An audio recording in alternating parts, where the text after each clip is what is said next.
Hello guys, and in today's video we are going to look at the possibly major winter storm for the Northeast that is going to hit around pretty late March, around March 27th to 29th, sometime between there. And we're also going to be looking at the more severe weather for possibly the Kansas area and the Southeast area. But before I can get into this video, I would ask you to subscribe if you do like daily weather forecasts, and make sure to share this video with any friends or family who you would think be in the path of this either winter storm for late March or either the severe weather for this weekend. But anyways, let's get right into this forecast. So right now we are looking at the future radar for this winter storm. Right now we are looking at March 27th. There's a couple of rain spots in there for the Northeast and going into the Midwest. And we can move the future radar forward to about March 28th. This is about midday, and you're going to see this winter storm starting to develop with heavy rain in spots over here in Indiana and also in parts of Missouri there. Some possible flash flooding in spots over there, and also a little bit of snow starting on the back side of this, just west of the low pressure. And then you're going to see the kind of tail starting to develop, moving into the southeast. There might be some severe weather with this, but it is very far back. So I'm pretty sure this might have some severe weather with this, since they have issued a slight risk for this type of area for Saturday.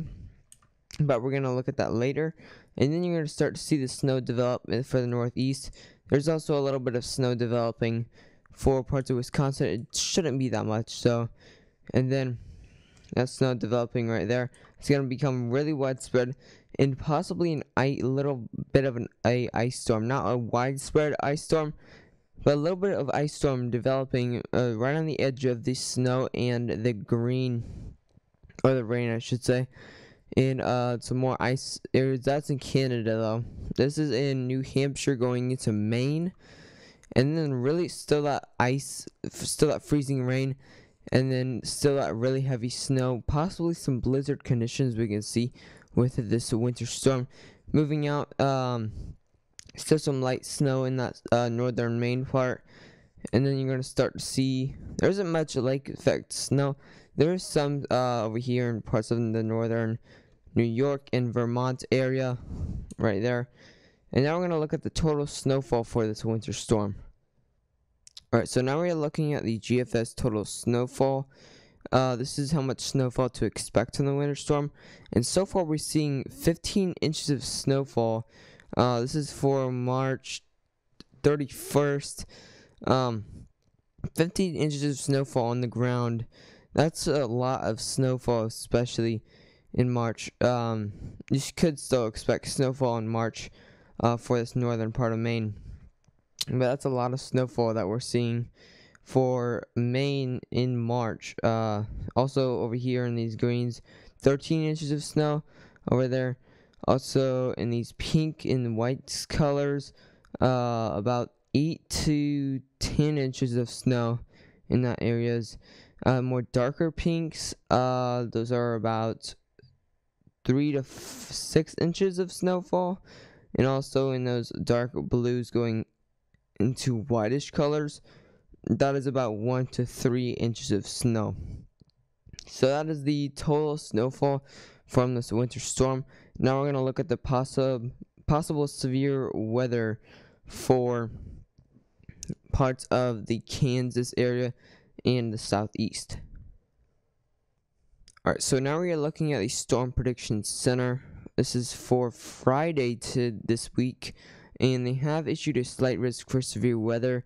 They possibly might issue an enhanced risk for severe weather, because this is, there's a lot of energy in the air, lots of moisture, lots of available energy and moisture Dew points are in their 60s and 70s, which can spark those tornadoes. And so that's pretty much a target area for Friday. And this will be updated.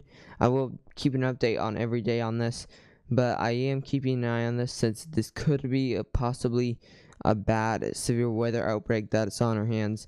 And this is for every hazard. There's a 15% chance right now. Tomorrow this will be updated so we can see tornado threat, hail threat, and wind threat.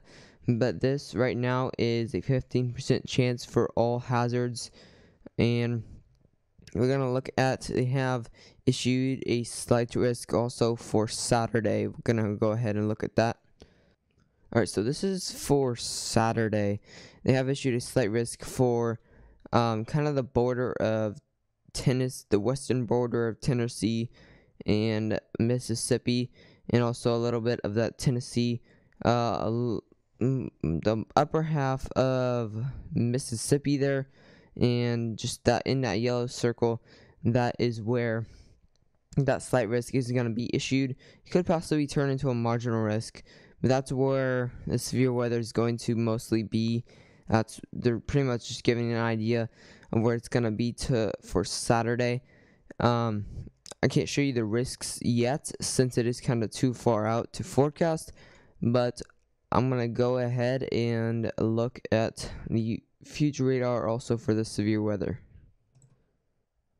Alright, so this is Friday for the future radar. So you're going to start to see some cells developing about midday of Friday. More in that darker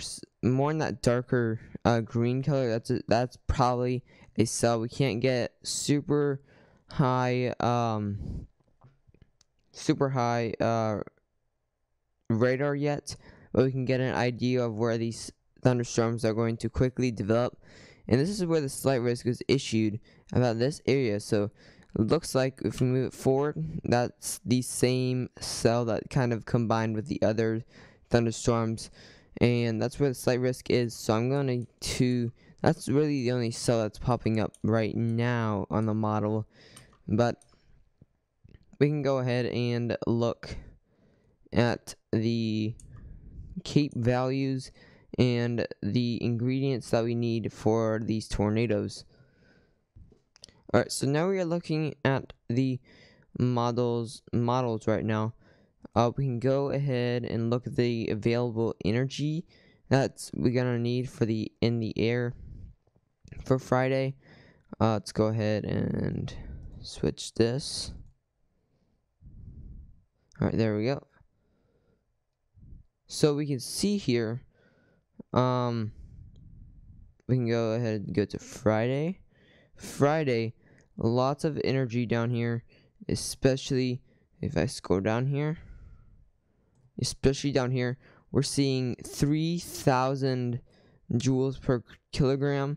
And this is all the available energy that's in the air that these storms are going to develop off of. This is Friday again.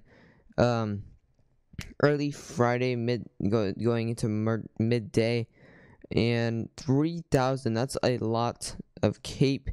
And even if we go over to, let's go ahead and go over here. And even if we go to this, we're seeing, let's go ahead and look at this, almost 4,000 joules per kilogram. So this is a lot of available energy, and we're also going to need a lot of shear for these thunderstorms. And look at this. Friday, there's 4,200 joules per kilogram for CAPE, and also for the shear is 73 knots.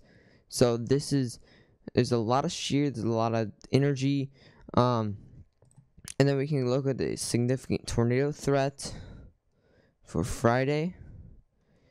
And I'm not sure if this is possibly a glitch or this is actually the cell that I'm following, that's going to develop in Kansas, and it's going to go into this area. So I'm gonna keep an eye on that cell, or maybe a thunderstorm that developed right over here that's gonna develop. I'm not sure yet because it's way too far out, but there isn't really showing any much significant tornado threat. But down here over in Oklahoma, there is something going on. I'm gonna have to wait until the model gets closer to the date, but you can go ahead and look at supercell composite, and this is the risk of this is like showing the risk of supercells. So the probability of supercells being developed, which are huge, very strong thunderstorms that can bring tornadoes and a lot of big hail. And look at this. This is going into early Friday, and lots of there's 4 different red parts, almost 5 over here by western Kentucky. 7 on the kind of scale. So about a medium chance of supercells. Also a 13 for chance of supercells over here in northern going into southern Kansas. Over here in central Missouri, we got a 12 on the scale. A lot. These are very high numbers that are showing up. And we can go ahead and look at helicity.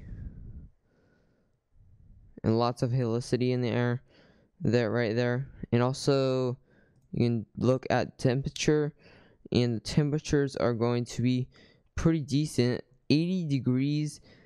So this is pointing to a possible enhanced risk of severe weather, and I wouldn't be surprised if they actually issue a moderate risk of severe weather for Friday or Saturday. It depends, or probably just Friday. And then you can look at the dew points. The dew points have to usually be in the 60s or 70s, and you're seeing 60s to 70s every year in parts of Oklahoma, and this is pointing to a pretty bad severe weather outbreak for Friday. But if you did enjoy this video, I would ask you to subscribe if you do like daily weather forecasts, and make sure to share this video with any friends or family that you think who would be in this type of severe weather or this winter storm. Anyways, stay safe.